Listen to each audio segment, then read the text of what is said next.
Boker Tov. Good morning. Today is Erev Shabbat, Erev Sukkot, October 2nd. Tonight we will be celebrating, we will be welcoming in the festival of booths of Sukkot. I actually sent out to you yesterday a link to some very creative ways to build a sukkah. And what I actually laid out for you, at least I shared with you some of the diagrams, are ways in which walls, as we usually imagine, a sukkah is a four-walled structure with a door on it, right? And the sachach on top. But in the end, the halacha doesn't require that it actually be walled all the way around. It is two walls and a third wall, which is around 7 tfachim wide, which would be somewhere around 24 inches, let's say. So it's a relatively open space. And there are other ways in which we can also have a fully open sukkah without walls per se, but you can have straps that go around a frame, and every few inches you have another strap that goes around. And once you reach 10 tefachim, once you reach 10 handbreadths high, let's say 36 to 40 inches, then the rest of it can be open above. And we have this unusual creativity. On the one hand, we're not used to having open sukkot because we live in relatively chilly climates. The people who live in Israel have often looked for creative ways to have their sukkot open. Or if you live in Florida, you might have you're certainly aware that a lot of folks have lattice walls of their sukkot so the air can flow through. And this year, in a COVID year, it's a really helpful thing to do, to be able to have that open air experience. But ultimately, we have these principles of halacha. So just to remind ourselves again, that the four walls go to two walls and three tefachs, as I just said. That if a wall reaches down within 3 handbreadths of the ground and at least 10 handbreadths high, it's good.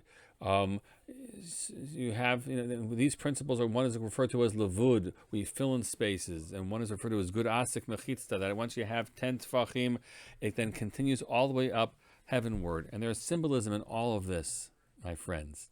The first is that that halacha imagines and appreciates that there are a lot of empty spaces, and there are places where we're whole and places where there's empty, and that if we have just a significant enough hole to us, then we can fill in the empty places, the empty spaces. Something to think about within ourselves, a time when we're not always feeling so whole. And in fact, says that what's close enough is we consider whole, right? That's a poignant message for after Yom Kippur. That there's a sense that we can, as long as we've sort of done our fair share and sort of getting something going from down below, good asik mechitzta, that the walls are considered to heading all the way up towards the heavens, that we do what we can, reach sort of if it's not perhaps the most, at least it's the minimal, and from there we can reach heavenward. Those are just some of the ways in which we can understand not merely a bunch of rabbinic loopholes, wall holes to creating our Sukkot walls, but some deeper experiences of what it means to be in the sukkah. A sukkah is a place where we feel vulnerable. And our vulnerability is certainly out there for all of us these days. And we feel perhaps incomplete. We feel the spaces that are the void that's there. And at the same time, we try to say to ourselves, with these halachic principles, that we fill in those spaces as best we can and offer it up to heaven.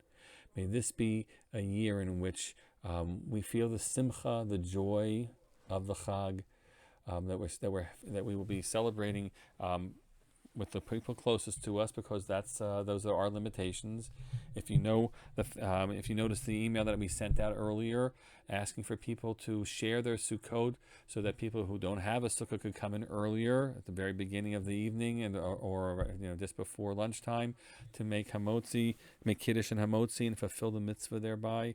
So we're finding other ways to share of ourselves.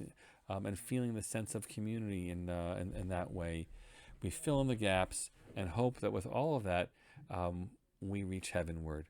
And let this be a Sukkot where we actually feel the spiritual nature of this time, the strength of our own community, and hopefully the spiritual